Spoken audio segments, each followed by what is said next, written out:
जो बड़े बूढ़े थे, जो महिमा सुने थे, वो धरी धीरज ताहा रहे सयाने, बड़ी हिम्मत करके शिव है।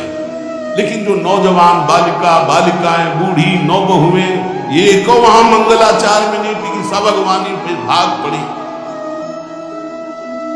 धीरज धर करके बालक घर में पहुंचते, जवान पहुंचते, बहुएं क्या बात है, तुम लोग भयभीत क्यों हो गए? कोई घटना घटी क्या ब्याह में? कही जाई न बाता, ये जमकर धार की धो बरियाता। बरात है, यमराज की पूरी लेना दिया। दूल्हा देखा कैसा? बोले बरू बौरा बस असवारा, ब्याल कपाल विभूषण छा। देखा है दूल्हा? बरू बौरा बावरा है। क्यों? बैल पे सवार है, सांप की माला पहने, भस्म चिता की लगाए, मुंडों की माला। अरे पूछो मत, ऐसा दूल्हा। दूल्हे के सरितन छार, ब्याल कपाल भूषण, नगन जटिल भयंकरा, संगभूत प्रेत पिशाच जोगिन विकट मुख रजनी चरा। जी के लौट के बता रहे, भाग्य मनाओ, जो जियत रहा है बरात देखत, पुण्य बढ़ते ही कर सही। जिंदा लौट आए, बड़े पुण्य समझो, जो बरात देख ले और जिंदा रह जाए, बड़े भाग्य तिनके। देखी सोमा विवाह घर घर बात सबने, सबने कहा कि अगर दूल्हा को बराती को देख के जिंदा रह जाए तो विवाह देख पावेगा, मतलब जिंदा नहीं रहेगा। जो बड़े बुजुर्ग थे वो समझाए, भगवान शिव है, ये उनकी समाज है, सबको वास दिलाया गया। अब आरती करने के लिए, सुमंगल गाने के लिए नवीन नवीन स्त्रियां पार्वती जी की माता के साथ आ रही है। मैना सोने की थाल है, बड़ा आनंद है दूल्हा का प्रथम दर्शन। और आरती लेके जे भी देखा दूल्हा को, यही दूल्हा है? हाँ। भारी रोष पैदा हुआ कि नारद जी ने बर्बाद कर दिया हमारा घर, हमारी बिटिया सूखे पत्ते खा के इसके लिए भजन करती रही। मैना जी ने पीछे मुड़ के देखा, एक भी नहीं स्त्री थी, अकेले थाली लिए खड़ी थी। लौट के आई, उन्होंने कहा कि सब भाग के पड़े। बोले प्राण बचाए, ऐसे ऐसे करिया फुसकार रहे थे। थाली पटक दी, आरती की गई। पार्वती जी को गोद में बैठाला और रोने लगे।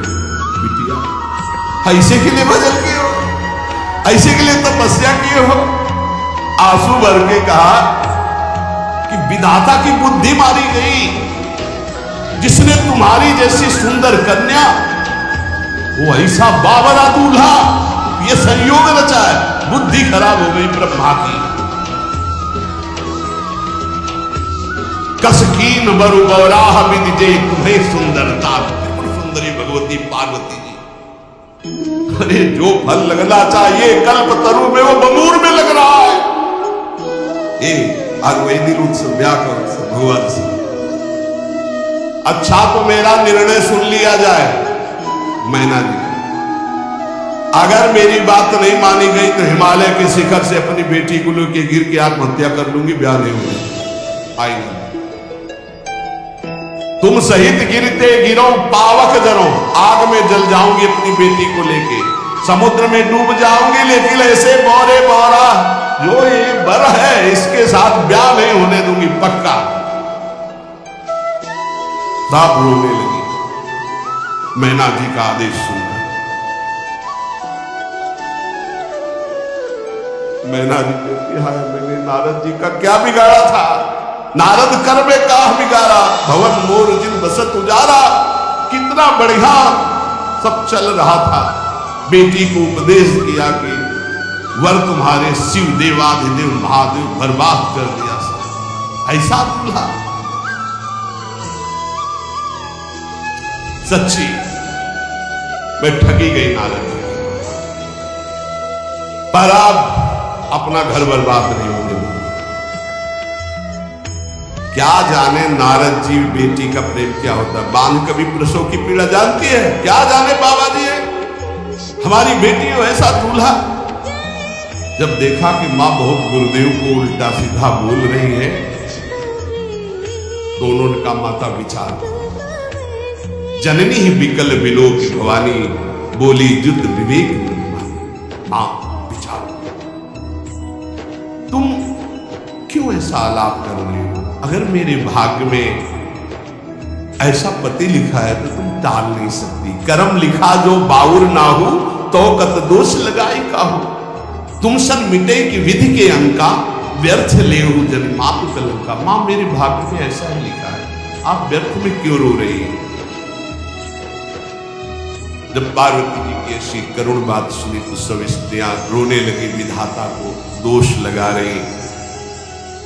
नारद जी के पास हिमालय गए, बोले हम तो संभाल लेंगे, घर में सब गड़बड़ हो गए। अरे इनको समझाते कि ठीक से आते, कैसे आए हैं ये, जैसे विनाश कर ले आए हो। अरे ब्याह कर ले आए, घर में सब बिगड़ गया, मैना बिखर गई, ब्याह बंद, अब नहीं होगा, संभालो जाके। नारद जी गए और जाकर के मैना को कहा देखो ये इनका बाहरी रूप है, ये जो आपके यहाँ पार्वती के रूप में जन्मी है, ये नित्य इनकी अर्धांगिनी सती है जो यज्ञ भवन में शरीर छोड़ करके आपके यहाँ जन्मी, ये इनकी नित्य संगिनी है। आप ऐसा शोक मत कीजिए। नारद जी विविध प्रकार से माता को समझाया। इनके द्वारा एक भ्रम हो गया था तो इनको शरीर त्यागना आवश्यक हो गया। जब भगवान श्री राम सिया जी के लिए हे खग हे मृग हे मधुकर श्रेणी तुम देखी सीता मृग ने ऐसा पुकार है, तो भगवान शिव ने प्रणाम किया और सती जी के मन में संशय हुआ। सती जी ने सीता वेश धारण किया। जब भगवान शिव ने जाना तो उसी समय त्याग कर दिया था कि अर्धांगिनी रूप में अब कभी स्वीकार नहीं कर, क्योंकि पूज्य माता का रूप आपने धारण किया। तो मूल बात ये थी, इसीलिए योगाग्नि में जाकर शरीर को भस्म कर दिया और आपके यहाँ पार्वती जी के रूप में जन्मी है। जब नारद जी ने बताया कि आप बिल्कुल धैर्य रखिए, भगवान शिव का वैभव आपने देखा नहीं, ये इनका बाहरी रूप है, समझाया मैना को तसल्ली। बोले अभी दूल्हा रूप आपको दिखाते हैं, आप चुप रहिए। तब मैना के हृदय में कुछ शांति हुई। जितने गांव के नगर के सब लोग थे सबको सूचना पहुंची, डरो मत, भगवान शिव है ये लीला कर रहे हैं। अभी नारद जी गए और बोले विवाह करना है कि नहीं करना, शंकर जी से कहा। बोले वह आए इसीलिए, बोले ये सब बंद करो आप, ये रूप से विवाह होता है। वह हमारी सारी जो बिचौलिया में पिट रहे हैं, उधर जाओ तो उधर, ये रूप हटाओ। बोले कौन सा रूप धारण करें, दूल्हा रूप।